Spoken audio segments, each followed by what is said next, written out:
Ici, c'est le boule cassou. Urgent, urgent, très bonne nouvelle. C'est la plus bonne nouvelle du Mali. Très bonne nouvelle. Regardez derrière moi, l'armée qui rentre. Très bonne nouvelle. Qu'est-ce qui se passe au Mali, à Kidal? Je vous résume, je vous briefe, je vous résume, je vous explique tout. Très bonne nouvelle, c'est parti. L'armée malienne appelée la FAMA, Force militaire malienne, Force armée malienne. Bon, ils sont rentrés dans Kidal. Voilà Kidal ici. Voilà Bamako. Cette zone, la partie d'ici, franchement, c'était occupé. Toute cette zone en haut était très occupée par des personnes de mauvaises intentions, par une armée. D'autres disent Azawad.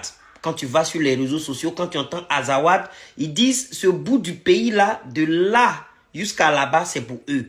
Souvent, tu vois des documentaires sur eux, on se dit qu'ils ont raison. Souvent, tu vois qu'ils n'ont pas raison. En tout cas, je ne veux pas faire de l'ingérence. Mais cette zone-là était occupée par des rebelles, des assaillants, les propriétaires Azawad, les autochtones, les halogènes. En tout cas, c'est la zone, une des zones les plus instables du Mali. Ce qui a suscité l'intérêt et le coup d'État et puis l'arrivée de l'armée française. Si vous vous rappelez bien, l'armée française avait envoyé les forces Takuban, les forces de tout.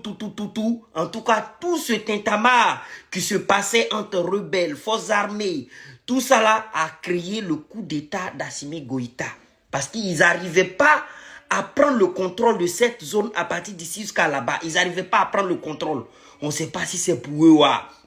On ne sait pas si c'est pour les assaillants. On ne sait pas l'armée française si ils les aident, si ça avance. Mais depuis ce matin, tout ça là a été coupé court. Je vous mets ce bout de reportage et puis je vous reviens. C'est une avancée majeure, présentée comme un symbole de la réconciliation au Mali. Cette colonne de 300 hommes de l'armée malienne est rentrée dans Kidal, la ville du nord du pays.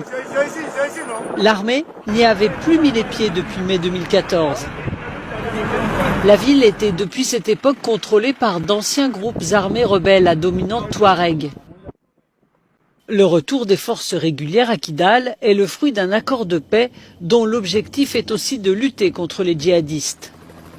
Les séparatistes de Kidal ont été accusés par les pays voisins, frappés eux aussi par l'État islamique, de laisser les terroristes utiliser Kidal comme base arrière.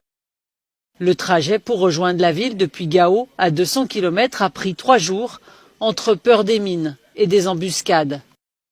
Ce redéploiement à Kidal est le départ d'une nouvelle ère, une ère de paix, de sécurité et de confiance retrouvée entre les populations.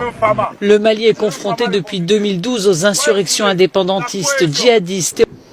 Donc c'est pour ça qu'on dit c'est une très bonne nouvelle. L'armée qui quitte Bamako, qui va jusqu'à Kidal, presque dans le fin fond du nord là-bas. Un nord qui était très occupé par les djihadistes, les terroristes, les rebelles patagistes. On dit rebelles non. Les rebelles, ceux qui veulent que voilà, divisistes ou patagistes, tout ça. Ben, il y a eu la lutte avec l'armée française. Il y a eu la lutte seule aujourd'hui.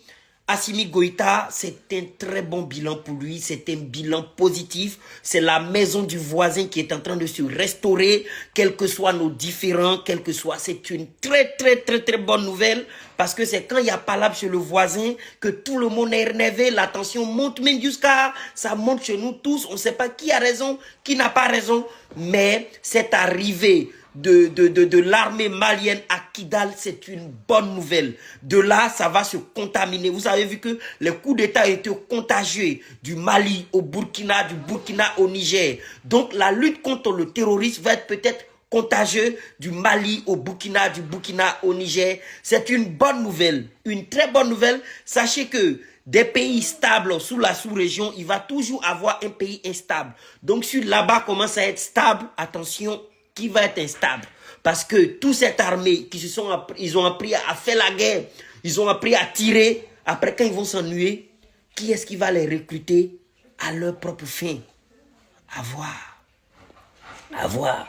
Parce que certains sont formés que pour faire la guerre. Et quand il n'y a plus de guerre, ils veulent créer des guerres. Félicitations au Mali, félicitations à Assimi Goïta, bisous à toi, beau résultat, bon résultat, magnifique.